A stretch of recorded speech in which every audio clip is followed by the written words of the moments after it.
नमस्कार। एडवोकेट विवेक वर्मा। आपको अच्छी तरह से पता है कि अभी मैंने पीछे 2 बार युद्ध से रिलेटेड पहला पार्ट और दूसरा पार्ट भी युद्ध से रिलेटेड मैंने किया, जिसके अंदर मैंने आपको समझाने की कोशिश की कि किस कारण से युद्ध किन कारणों से होता है। और दूसरे पार्ट 2 के अंदर मैंने बताने की कोशिश की कि कैसे किन परिस्थितियों के अंदर इंसान की इंसानियत जो है और वो युद्ध की तरफ धकेलती है, चाहे परिवार से होते हुए देश और विश्व की परिस्थितियों के अनुसार, या उसके बाद जिसके अंदर मैंने पूरा एक्सप्लेन किया कि युद्ध के लिए America United state of America का ओरिजिन, उसका इतिहास क्या था मेरे पास्ट वीडियो के अंदर, और कैसे यूरोपियन कंट्रीज़, ब्रिटिश सरकार और पुराने वहाँ के रेजिडेंट्स जो आदिवासी थे, जिनको एक प्रकार से रेड इंडियन भी कह के पुकारा गया, तो उनके बारे में मैंने आपको पूरा ब्रीफ में समझाने की कोशिश की थी और समझाया जो जितना उचित रूप से मैं समझा सकता था। अब उससे अगला जो मेरा इसमें शुरू होता है वो ये परिस्थितियां बताने की शुरुआत है कि अमेरिका में जो ब्रिटेन है, ब्रिटिश सरकार जो थी, वो कैसे उन्होंने अपनी उपस्थिति दर्ज कराई और कैसे प्रारंभिक शासन के अंदर उन्होंने अपना एक्सपीरियंस किया अमेरिका के अंदर, जो यूनाइटेड स्टेट ऑफ अमेरिकन राज्य कहलाते थे उस समय, जो बाद में बने थे।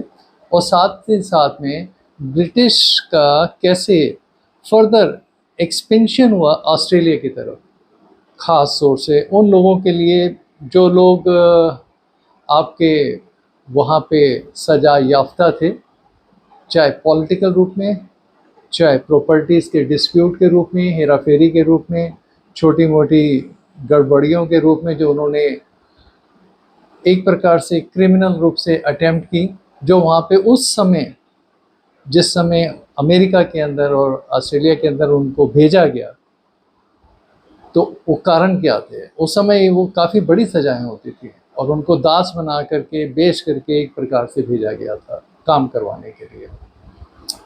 अब शुरुआत करते हैं उसी रूप को समझाने के लिए कि अब यूनाइटेड स्टेट ऑफ अमेरिका के अंदर, तो जो संयुक्त राज्य अमेरिका कहलाता है, उसके अंदर किस रूप से आपका ब्रिटिश लोगों की उपस्थिति और उनका आगमन शुरू हुआ।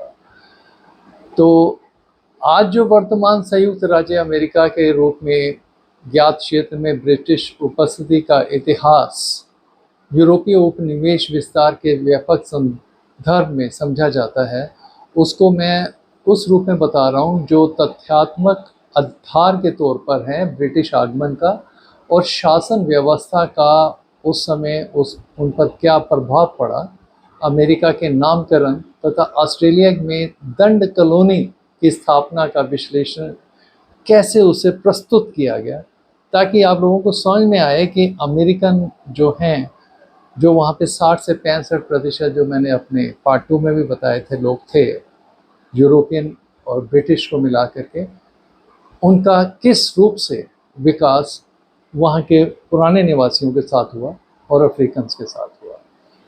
तो यूरोपियन आगमन से पहले अमेरिकन महाद्वीप में मूल निवासी, आपको मैंने बताया था, जनजातियां आदिवासी के रूप में निवास करती थी, जिन्हें नेटिव अमेरिकन कहा जाता था। ये बड़ा तथ्यात्मक रूप से मैंने उस समय ब्रीफ बताया।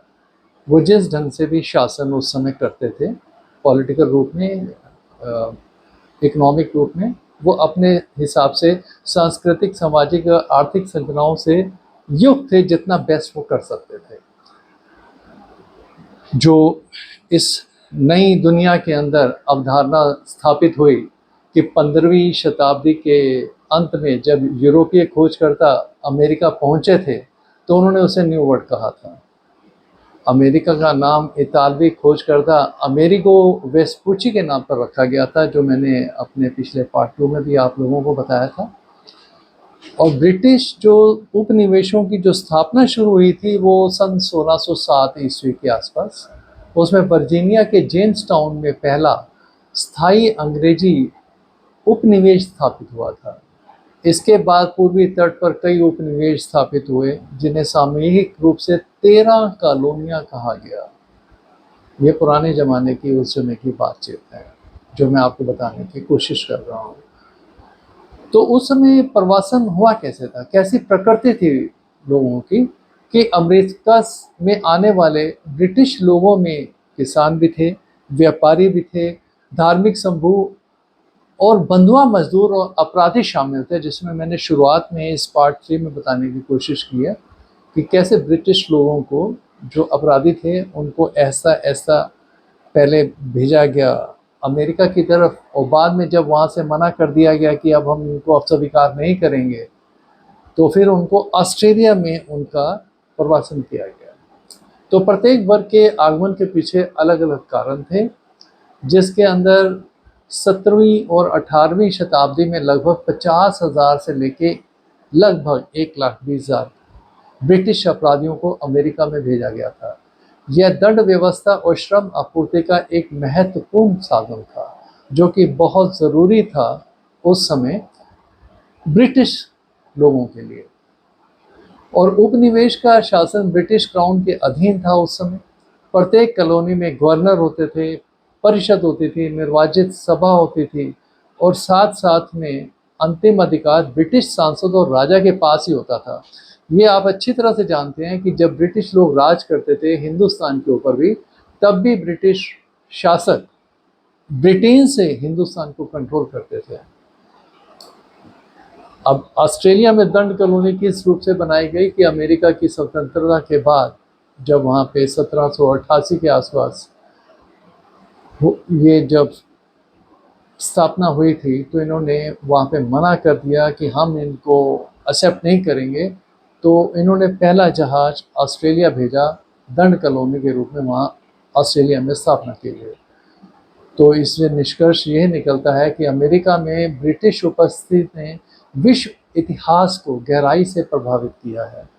प्रक्रिया अंततः एक स्वतंत्र राष्ट्र के रूप में संयुक्त राज्य अमेरिका के उदय में ये परिणति हुई थी, जिसमें समय लगा। और इसके साथ साथ अब हम चलते हैं आपको बताने के लिए कि ब्रिटिश दोषियों का अमेरिका और ऑस्ट्रेलिया में निर्वासन कैसे, किन परिस्थितियों में और किन लोगों का कैसे हुआ, और कैसे उनको जेल से या उनको मृत्यु दंड देने की बजाय, चूँकि वहाँ कानून बहुत सख्त थे, उन्होंने उनको अमेरिका में भेज दिया और ऑस्ट्रेलिया में भेज दिया। 17वीं से 19वीं शताब्दी के बीच ब्रिटेन ने दंड परिवहन प्रणाली अपनाई थी, मैंने पहले ही बताया है, जिसके अंतर्गत दोषियों को विदेशी उपनिवेशों में भेजा जाता था। यह नीति अपराध नियंत्रण, जेलों में भीड़ कम करने और उपनिवेशों में श्रम की आवश्यकता को पूरा करने के लिए बनाई गई थी। 1718 के आसपास ट्रांसपोर्ट एक्ट ने इस प्रणाली को कानूनी रूप दिया। अदालतों को ये अधिकार दिया गया कि दोषियों को जेल या मृत्यु दंड देने के बजाय उनको विदेशों में भेज दिया जाए, जिसमें अमेरिका और ऑस्ट्रेलिया दोनों थे। पहले तो 1718 से 75 के बीच लगभग 50,000 दोषियों से 1 लाख के आसपास अमेरिका के वर्जीनिया, मैरीलैंड जैसे क्षेत्रों में अलग अलग जगह भेजा गया। इन दोषियों को बंधुआ मजदूर के रूप में बेच दिया जाता था वहाँ के लोगों को, और 7 से 14 वर्ष तक इन लोगों को उनके यहाँ पे बंधुआ मजदूर के रूप में काम करना पड़ता था। लोकप्रिय जो धारणा के विपरीत अधिकांश दोषी खतरनाक अपराधी नहीं थे। वे मुख्यतः छोटे अपराधों जैसे चोरी, धोखाधड़ी, जैसे मैंने बताया संपत्ति से जुड़े अपराधों में दोषी पाए जाते थे। लेकिन ब्रिटेन का कठोर आपराधिक इतिहास रहा है, जिसे ब्लडी कोड नाम दिया जाता था। तो छोटे अपराधों के लिए भी वहाँ पे बेहद सख्त दंड दिया जाता था। इसलिए उन लोगों को अमेरिका भेज दिया गया, और वहाँ स्वतंत्रता संग्राम 1775 से 83 के बाद यह प्रणाली समाप्त हो गई, क्योंकि स्वतंत्र अमेरिकियों ने इन दोषियों को स्वीकार करने से एकदम मना कर दिया कि अब हम इन्हें नहीं लेंगे। तो उसके बाद ऑस्ट्रेलिया में इनके लिए नया सिस्टम बनाया गया, गंतव्य बनाया गया। 87 से फर्स्ट फ्लीट नामक जहाज़ों का समूह ऑस्ट्रेलिया के लिए रवाना हुआ। 1788 में बोटनी बे में वो वहाँ पहुँचा। लगभग 1,62,000 दोषियों को ऑस्ट्रेलिया भेजा गया था उस समय के दौरान। उन्हें न्यू साउथ वेल्स, साथ में आज तस्मानिया और वेस्टर्न ऑस्ट्रेलिया जैसे क्षेत्रों में उनको बसा दिया गया। अब दोषियों को कृषि निर्माण के क्षेत्रों में लगाया गया, सार्वजनिक कार्यों में लगाया गया, उन्हें सड़कों, पुलों, सरकारी भवनों के निर्माण कार्य के अंदर भी लगाया गया, और कुछ को तो निजी व्यक्तियों को सौंपा गया ताकि वो सरकारी नियंत्रण में रह करके कार्य करते थे। इन यात्रा की परिस्थितियां बहुत कठिन होती थी, कई महीने लगते थे जहाज़ों को वहाँ पहुँचने में, भीड़ भाड़ वाले होते थे, और ऐसा परिस्थितियों में सुधार हुआ। जो दोषी अच्छा व्यवहार करते थे उन्हें टिकट ऑफ लीव दी जाती थी, जिससे उन्हें स्वतंत्र रूप से काम करने की अनुमति मिल जाती थी, और जिसके कुछ समय के बाद वो वहाँ पे स्वतंत्र नागरिक बन गए, चाहे ऑस्ट्रेलिया हो चाहे वो अमेरिका हो। इस प्रणाली में महिलाएं और बच्चे भी शामिल थे। महिलाओं को घरेलू कार्यों में लगा दिया जाता था और बच्चों को छोटे अपराधों के लिए भेजा जाता था। राजनीतिक कैदियों, विशेषकर आयरिश विद्रोहियों को भी निर्वासित किया गया उस दरमियान। इससे स्पष्ट हो जाता है कि यह प्रणाली केवल अपराधियों तक सीमित नहीं थी, बल्कि राजनीतिक नियंत्रण का साधन थी। 19वीं शताब्दी में इस प्रणाली की आलोचना बढ़ने लगी थी। मानवाधिकार संगठनों ने इसे अमानवीय बताया था और ऑस्ट्रेलिया के निवासियों में भी इसका विरोध किया गया था। तो इससे हम यही कह सकते हैं कि ब्रिटिश दोषियों के निर्वासन एक जटिल प्रणाली थी। ऑस्ट्रेलिया अमेरिका के विकास में इसने महत्वपूर्ण भूमिका भी निभाई। अधिकांश दोषी गंभीर अपराधी नहीं पाए जाते थे उस समय के दौरान, और बल्कि कठोर कानूनों के शिकार थे, और ये चीज़ें आज भी अमेरिका के अंदर पाई जाती हैं। अब बताइए, उस समय मानवीय अधिकार की ये लोग बातें करते हैं, इतना गलत कार्य भी किया, लोगों को एक स्थान से दूसरे स्थान पर स्थानांतरित भी किया, और आज ये इस जमाने में, इस क्षति के अंदर जब ये युद्ध चल रहे हैं और बिना बात पे दूसरी कंट्रियों पे धोखे से कब्जा कर लेते हैं, उनको यहाँ ज़बरदस्ती कब्जा करने के बाद उनके सामान, उनकी प्रॉपर्टी, उनके आप कह सकते हैं जितने भी इम्पोर्टेंट मिनरल्स हैं, माइंस हैं, इसके अलावा ऑयल से रिलेटेड जितनी चीज़ें हैं, उन पर कब्जा कर रहे हैं। वहाँ के लोगों को ज़बरदस्ती उठा करके अमेरिका की अदालत में पेश कर दिया जाता है, पत्नी समेत उठा करके। अब सोचिए, मानवाधिकार इन लोगों पर क्यों नहीं लागू होता जो ब्रिटिश नागरिक, ब्रिटिश राज्य के नागरिक कहलाते हैं, और इन लोगों को पूरा हक है अन्याय करने का, और दूसरे देशों के लोगों को जिनमें इतनी पावर नहीं है प्रोटेस्ट करने की, जो आर्थिक रूप से, मानसिक रूप से और साथ में राजनीतिक कौशल की कमी के कारण तथा हथियारों की कमी के कारण जो इनसे दुश्मनी मोल नहीं ले सकते हैं, ये उन पे अमानवीय जुल्म करती हैं, और अपनी तरफ से पिछले बीते ज़माने का, जिसका मैंने अभी आपको युद्ध की परिस्थितियाँ बताई हैं, उसमें मानवीय हालात से रिलेटेड, बेटर हालात से रिलेटेड बातें की जाती हैं, और अमानवीय कृत्य इनके आज भी कैसे चल रहे हैं। तो बेसिकली ये क्वेश्चन जो यूरोपियन या अमेरिकन्स, यूनाइटेड स्टेट्स अमेरिकन्स जो नागरिक हैं या वहाँ के जो पॉलिटिशियंस हैं, मुझे समझ नहीं आता कि बेसिकली ये नेशनल इंटरनेशनल रूल इन लोगों के अगेंस्ट क्यों नहीं काम करते, क्यों नहीं कानूनी रूप से इनके खिलाफ सारी कंट्रीज एक्शन के लिए कहती, और मानवीय मूल्यों का ध्यान दिलाते हुए इनके अगेंस्ट प्रोटेस्ट क्यों नहीं किया जाता।